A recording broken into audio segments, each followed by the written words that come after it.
ভালোবাসার একটা ঘ্রাণ থাকে, যেটা মানুষ হাজার বাধার পরেও টিকিয়ে রাখতে চায়।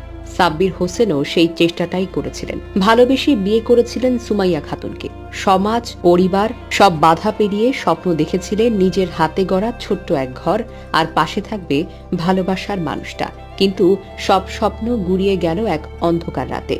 এই মর্মান্তিক ঘটনা ঘটেছে বগুড়ার নন্দীগ্রামে 18 জুলাই শুক্রবার দিবাগত রাতে, পৌর এলাকায় দামগাড়া সড়ক পাড়ায়। সাব্বির হোসেন বয়স মাত্র 25 বছর। জীবনের শুরুতেই প্রেম করে বিয়ে করেছিলেন সুমাইয়া খাতুনকে। ঢাকার একটি গার্মেন্টসে চাকরি করার সময় পরিচয়, তাদের সম্পর্ক, তারপর বিয়ে। কিন্তু বিয়ের পর যখন তারা সাব্বিরের নিজ গ্রামে ফিরে এলেন, পরিবার মেনেই নেয়নি তাদের সম্পর্ক। তখন দুজন মিলে উঠে পড়েন দামগাড়ার একটি ভাড়া বাসায়। সামান্য হোটেল শ্রমিকের কাজ করে সাব্বির সংসার চালাতেন, চেষ্টা করতেন ভালো রাখতে তার ভালোবাসার মানুষটিকে। কিন্তু সম্পর্ক মানে শুধুই কি প্রেম? সপ্তাহখানেক আগে স্বামী স্ত্রীর মধ্যে ঝগড়া হয়। সুমাইয়া চলে যান ঢাকায়। সাব্বির একা ভাঙা ঘরে অপেক্ষায় থাকতেন।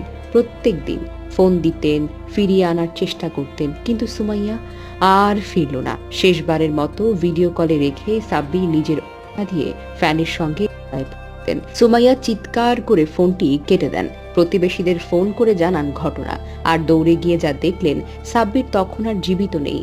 এই খবর ছড়িয়ে পড়তেই নন্দীগ্রামের দামগাড়া থেকে কৈগাড়ি পর্যন্ত পুরো গ্রাম জুড়ে নেমে আসে এক হৃদয় বিদারক শোক। কেউ বিশ্বাস করতে পারছিল না যে ছেলেটা ভালোবাসার জন্য এতটা লড়েছে, সে নিজেই সব ছেড়ে দিল। প্রতিবেশীরা বলেন, ছেলেটা খুব ভালো ছিল, কারো ক্ষতি করত না, শুধু একটু বোঝা, একটু সহানুভূতি চেয়েছিল আর কি। নন্দীগ্রাম থানার ভারপ্রাপ্ত কর্মকর্তা ওসি মোজাহিরুল ইসলাম জানিয়েছেন, দেহটি উদ্ধার করা হয়েছে। এটি একটি অপমৃত্যুর মামলা হিসেবে রেকর্ড করা হয়েছে।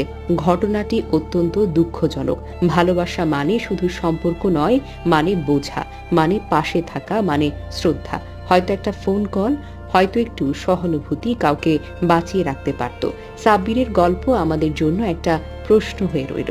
আমরা যারা ভালোবাসার মানুষকে বুঝতে পারি না, কজন সাব্বিরের মতো মানুষকে হারিয়ে ফেলি, সেটা কি কখনো হিসেব করি? জীবনটা অনেক দামি। ভালোবাসুন, শুনুন, পাশে থাকুন। একাকিত্বে ডুবে যাওয়ার আগেই কাউকে বলুন, তুমি একা নও।